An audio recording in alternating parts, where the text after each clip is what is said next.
வணக்கம். நான் கூல் சுரேஷ். என்ன பல படங்களில் பார்த்துருப்பீங்க. இன்னைக்கு பட்டி தொட்டி எல்லாம் பரபரப்பாக பேசப்படுற ஒரே விஷயம் சிம்புவோட பிக் சாங். இப்போ நான் சிம்புவை பற்றி அவர் நல்லவர் கெட்டவர் அப்படின்னு நான் எக்ஸ்பிளைன் பண்ண வரல. பொதுவாகவே சிம்புவோட எய்ம் என்ன தெரியுங்களா? மக்களாகிய உங்களை, ரசிகர்களாகிய உங்களை அவர் வந்து சந்தோஷப்படுத்தணும் அப்படின்றது அவரோட எய்மு. அவர் ஆடுறது, பாடுறது, நடிக்கிறது எல்லாமே உங்களை சந்தோஷப்படுத்தணும், அவரை நம்பி தேட்டருக்கு வரவங்க சந்தோஷமா போகணும் அப்படின்ற ஒரு எண்ணத்துல தான் அவர் இவ்வளவு விஷயங்கள் எல்லாமே பண்ணிட்டு இருக்குது. அவர் தெரிஞ்சோ தெரியாமலோ ஏதோ ஒரு விஷயங்கள் பண்ண போக இன்னைக்கு அது வந்து பெரிய ஒரு விஸ்வரூபம் எடுத்து இன்னைக்கு பாவம் அவரையும் அவரோட குடும்பத்தையும் ரொம்ப வாட்டி வதைக்குது. இதை நான் சொல்றதுக்கு உனக்கு என்னடா தகுதி இருக்கு அப்படின்னு கூட நீங்க நினைக்கலாம். நான் சிம்பு கூடயும் சிம்புவோட குடும்பத்து கூடயும் ஒரு 15 வருஷமா தொடர்புல உள்ளவன். ஸோ எனக்கு தெரியும். அதுவும் இல்லாமல் சிம்பு வந்து அவங்க அப்பா எப்படி வளர்த்துருக்காருன்னா ஒரு சாதாரண மனிதர் எப்படி இருப்பாரோ அந்த மாதிரி தான் அவர் வளர்த்து வச்சிருக்காரு. இன்னைக்கு வந்து டி ராஜேந்தர் ஐயா வந்து ஒரு பெரிய டைரக்டராக இருந்தாலும் அவரோட பையனை அந்த ஒரு அகம்பாவிதம் எதுவும் இல்லாமல் ஒரு சாதாரண மனுஷன் எப்படி இருப்பாரோ அந்த மாதிரி தான் வளர்த்து வச்சிருக்காரு. ஒரு ஜென்ரலாக ஒரு ரோட்டில் போனாங்களும் ஒரு சாதாரண ஒரு டீ கடையில் டீ சாப்பிடுவார், உட்கார இடம் இல்லையா தரையில் உட்காருவார். ஸோ மக்களோட மக்களாக இருக்கணும் அப்படின்னு சொல்லி தான் அவர் பையனை வந்து அவர் அந்த மாதிரி வளர்த்து வச்சிருக்காரு.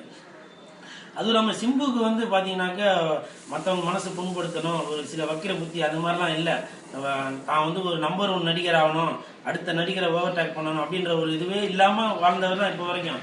ஏதோ ஒரு விஷயம் பண்ண போக இன்னைக்கு அது சில மாதிரி மாறி போய் அவரையும் அவரோட குடும்பத்தையும் ரொம்ப பாதிச்சுக்கிட்டு இருக்கு. நாங்களாம் உங்கள் வீட்டு பசங்க. உங்க வீட்டு பசங்க எதனா தப்பு பண்ணாக்க நீங்க மன்னிச்சு ஏத்துக்க மாட்டீங்களா சொல்லுங்க. அந்த மாதிரி தான் சிம்புவை உங்க வீட்டு பையனா உங்க தம்பியா நினைச்சு அவர் எதுவும் தப்பு பண்ணியிருந்தாங்க மன்னிச்சு ஏத்துக்குங்க. நீங்க கொடுக்குற பணத்துல தாங்க நாங்க வாழ்ந்துட்டு இருக்குது. நீங்க படம் பார்க்கறதுக்கு தேட்டருக்கு வந்தீங்கன்னா அந்த பணத்துல தான் நாங்க வாழ்றது. ஸோ உங்களுக்கு நாங்க வந்து எதனா மனசு புண்படுத்தணும் அப்படின்னு சொல்லி அந்த மாதிரி ஒரு எண்ணமே எங்களுக்கு இல்லை. ஏதோ ஒரு விஷயம் பண்ணோம், இன்னைக்கு வந்து அவரோட கெட்ட நேரமா தெரியல அவருக்கு இப்படி நடந்திருக்கு. அதனால தயவு செஞ்சு தாய்மார்களே மற்ற உற்றார் உறவினர்களே எல்லாருக்கும் நான் சொல்லிக்கிறது என்னன்னா, தயவு செஞ்சு அவரை விட்டுருங்க. அவர் வந்து உங்க வீட்டு பிள்ளையா நினைச்சு மன்னிச்சு விட்டுருங்க. ஏன்னா வந்து உங்க காலை தொட்டு நான் கும்பிட்டு கேட்டுக்கிறேன். ஏன்னா இதனால அவரோட குடும்பமும் சரி அவரும் சரி ரொம்ப பாதிச்சு அவங்க வெளியில வர்றதுக்கே எப்ப பார்த்தாலும் கேமரா கையுமா இருக்காங்க.